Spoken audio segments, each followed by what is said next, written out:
do acompanhamento médico. Por isso, no Dia Mundial de Combate ao Mal de Parkinson e esse tipo de doença, a gente convida aqui o doutor Ailton Mello. Bom dia, doutor. Bem-vindo. Obrigada por ter vindo.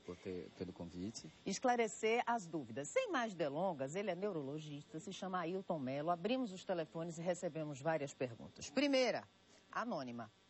O uso de maconha pode causar essas doenças na velhice? Não. Na verdade, a maconha é um excitante do sistema nervoso central, mas não existe relação entre maconha e mal de Parkinson ou doença de Alzheimer. Meu pai tem Alzheimer. Será que eu também posso ter? É genético? Eliel, da Boca do Rio. Olha, Eliel, a doença de Parkinson a doença de Alzheimer tem um componente genético que é muito pequeno.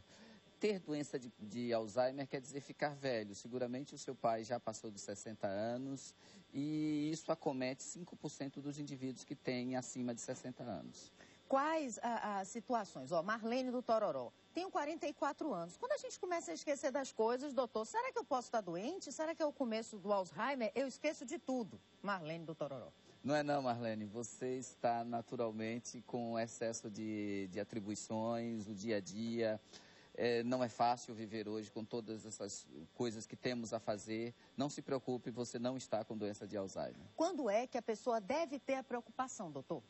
Em relação à doença de Alzheimer, deve se preocupar quando o esquecimento começa a fazer mal à pessoa. Quando os familiares começam a dizer, olha, você está esquecendo e isso está atrapalhando o seu dia a dia, está atrapalhando o seu trabalho, as coisas não estão indo bem na sua casa, na sua família, nas suas relações sociais. Então, nisso o indivíduo deve se preocupar. E o outro mal, o mal de Alzheimer?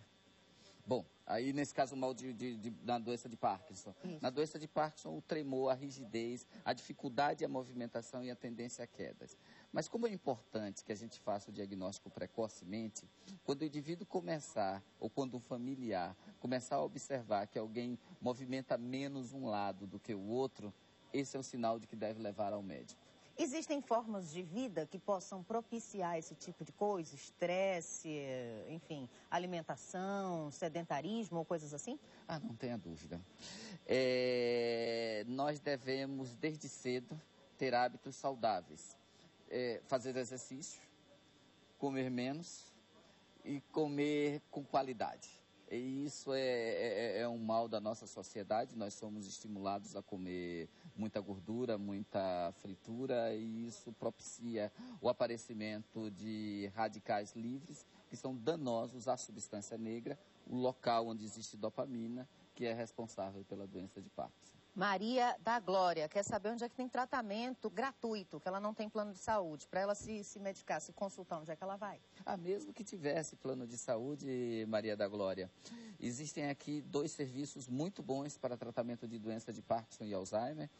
Um é no CREASE, que fica em frente ao Iguatemi. Sim. E o outro é o Hospital das Clínicas, onde eu trabalho.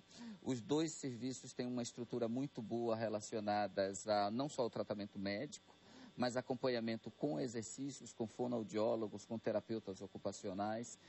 Os remédios são gratuitos, de modo que o paciente com doença de Parkinson ou doença de Alzheimer hoje na nossa cidade, ele é muito bem assistido.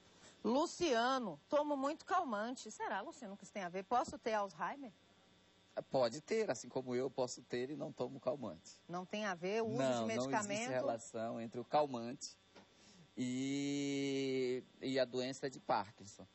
Entretanto, existem algumas substâncias, algumas drogas, que eu não vou citá-las para não causar um mal-estar na população, mas não se deve tomar medicamentos sem controle médico, porque tem medicamentos que causam doença de Parkinson. Medicamentos que podem ser comprados sem receita? Sim, que podem ser comprados sem receita. Então mais uma vez a gente volta para o risco da automedicação, né, Exatamente. doutor? Alguns medicamentos para vertigem, por exemplo, podem causar doença de Parkinson. E como aqui as pessoas às vezes, como a gente viu até na reportagem, em várias reportagens, tem dificuldade para acessar o sistema público, porque a demanda é muito grande. E é mesmo. E recebemos até 120 milhões aqui no Brasil para a saúde. Acho que 74 milhões vêm aqui para a Bahia. Tomara que seja logo para implementar melhorias. Mas enfim, continuando, doutor. Então a automedicação também pode propiciar essas doenças, né? Sem dúvida alguma, porque existe o Parkinson que nós estamos comentando aqui, que é o Parkinson degenerativo. É aquele que acomete o indivíduo idoso, acima de 60 anos, anos, 1 a 2% dos indivíduos acima de 60 anos têm doença de Parkinson.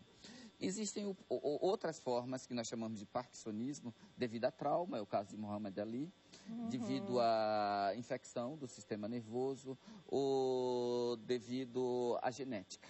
Então, 5 a 10% dos indivíduos que têm Parkinson, principalmente aqueles que têm Parkinson na juventude, isso é devido à genética. Acomete mais homens ou mulheres? Tem essa diferença? Um pouco mais de homens, mas se aproxima muito para 1 para 2. Por quê?